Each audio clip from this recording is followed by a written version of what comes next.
Lucien et Marinette sont des retraités heureux. Ils vivent dans ce joli pavillon de 120 mètres carrés avec jardin. Leur loyer, à peine 300 € par mois. La note d'électricité ne dépasse pas les 30 €. Pourtant, leur résidence est plutôt bien située, un quartier bourgeois à quelques centaines de mètres de la plage, et il y fait toujours beau.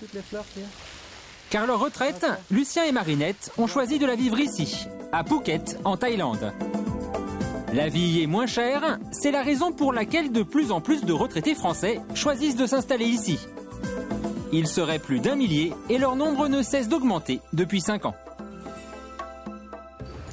Lucien et Marinette n'ont pas hésité à s'expatrier à plus de 12 000 km de leur Alsace d'origine.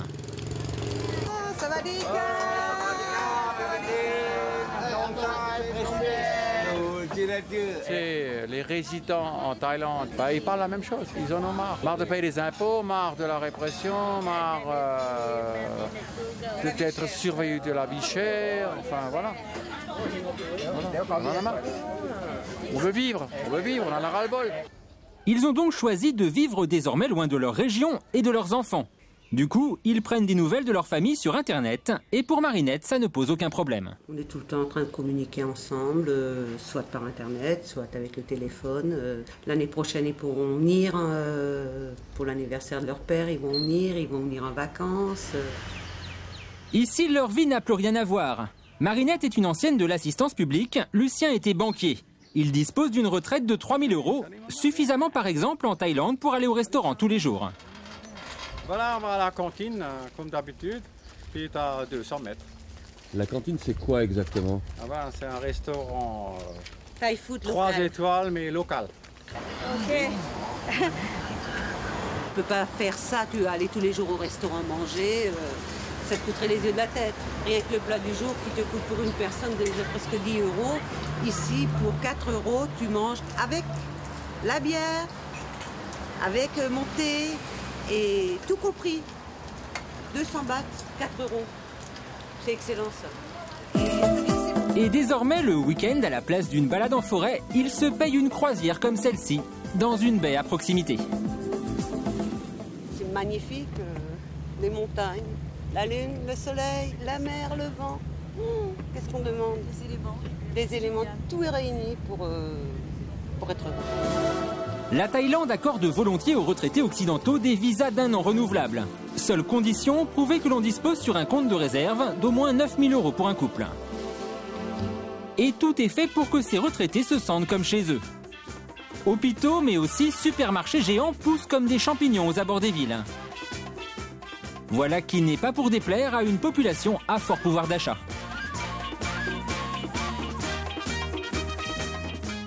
Supermarché géant ici. Mais ici, c'est même plus grand que chez nous. Il y a toutes les marques, il y a les marques françaises qui sont là. Un choix énorme. On peut acheter des produits du monde entier.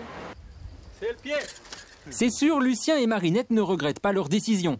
Leur seule crainte finalement aujourd'hui, c'est que trop de retraités fassent le même choix qu'eux. Il y a beaucoup de gens aisés d'Europe, et du monde entier d'ailleurs, qui viennent s'installer ici, qui font ce qui fait que le paysage se transforme par la vitesse grand V. Et si on est là, c'est aussi parce qu'on ne voulait pas se retrouver comme sur la Côte d'Azur, quoi, ou à Menton avec que des retraités, quoi.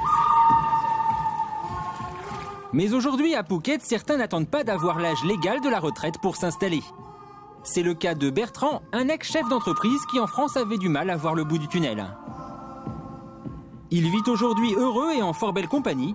Après avoir tout plaqué et placé son argent, ce jeune rentier commence enfin à trouver la vie beaucoup plus agréable. Tu as combien de mètres carrés là? 220, 230 peut-être. Et 230 mètres carrés à Phuket, ça coûte combien par mois? C'est beaucoup plus cher qu'ailleurs en Thaïlande, mais ça coûte aux environs de peut-être 700 €. 230 mètres carrés dans un parc gardé pour 700 €, une affaire en or. Bertrand, comme beaucoup de chefs d'entreprise en France, a été au bord de la surchauffe. Il a décidé de changer de vie. J'ai fait des études en France, j'ai vécu en France. Après, j'ai eu une entreprise en France et à un moment dans ma vie, j'ai eu envie de faire un break. J'ai tout arrêté. J'en avais un peu assez de la grisaille Du temps pas toujours extraordinaire. Bon, ici, il y a quand même une mer qui est à 28 degrés toute l'année, une température extérieure qui est aussi à 27, 28, 30 toute l'année. Même quand il pleut, bon, c'est pas désagréable d'habiter ici. Et le coût de la vie n'est pas cher.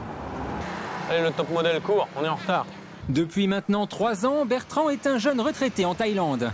Et son quotidien aujourd'hui se partage entre farniente, pêche sous-marine et soirée jet set.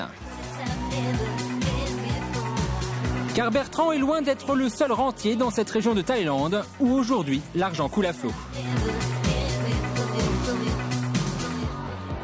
C'est effectivement un pôle important où sont concentrés un certain nombre d'étrangers qui sont venus s'installer ici pour avoir entre guillemets une retraite dorée, quoi. À la tombée de la nuit, il arrive que Marinette parte sur la colline du Grand Bouddha et se demande pour qui sonne le glas. La Thaïlande a changé de visage avec l'afflux des capitaux occidentaux. Elle et son mari ont connu l'île il y a 25 ans. Ils se prennent parfois à rêver avec nostalgie des plages désertes, de la jungle vierge et des routes en terre. Certes, mais quoi qu'il arrive, on n'a pas trop envie de les plaindre.